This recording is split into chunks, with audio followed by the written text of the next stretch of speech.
Hi friends, ఈరోజు మన యొక్క ఫిలిం న్యూస్లో సమరసింహారెడ్డి చిత్రం గురించి ఒక ముఖ్యమైన విషయాన్ని మీకు నేను తెలియజేస్తున్నాను. నిన్న రిలీజ్ అయినటువంటి సమరసింహారెడ్డి చిత్రం పలు ప్రాంతాల్లో దద్దరిల్లిపోయిందని చెప్పాలి. ఎక్కడ చూసిన అభిమానుల యొక్క జాతరే జాతర. సినిమా థియేటర్లో దాదాపు 1000 కేజీలు పైగా న్యూస్ పేపర్స్ కటింగ్ చేసి తెర మీద విసిరివేయటమే కాకుండా ప్రతి పాటకు కూడా స్టెప్పులు వేసి హంగామా చేశారు.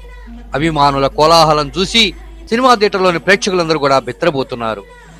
బాలకృష్ణ అభిమానులు నిన్న జరిపినటువంటి ఆ వేడుక చలనచిత్ర రంగంలోని ఒక ప్రభంజనం అని చెప్పాలి. ఎందుకంటే సమరసింహారెడ్డి చిత్రం రిలీజ్ అయ్యి దాదాపు 25 సంవత్సరాలైంది. ఇప్పుడు 4Kలో రిలీజ్ చేయటం, అది కూడా కొత్త సినిమాకి ధీటుగా సినిమా థియేటర్స్ అన్ని కూడా హౌస్ఫుల్ అవ్వటం, ప్రతి థియేటర్లో కూడా అభిమానుల జాతర హంగామా అంతా ఇంత కాకుండా ప్రభంజనంగా సృష్టించాడు సమరసింహారెడ్డి.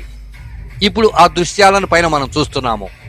ప్రతి పాటకి, ప్రతి డైలాగ్కి, ప్రతి ఫైటింగ్ సీన్కి కూడా అభిమానులు జాతరే జాతర చేసేశారు.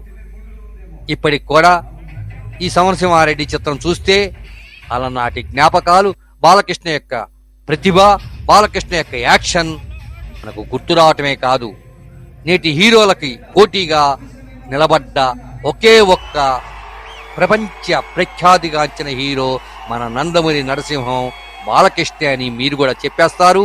మా మహానంది టీవీ కూడా ఖచ్చితంగా చెప్పేస్తున్నది. ఇంకెందుకు ఆలస్యం, పైన వీడియోలు చూసేయండి, మీరు కూడా హంగామా చేసేయండి.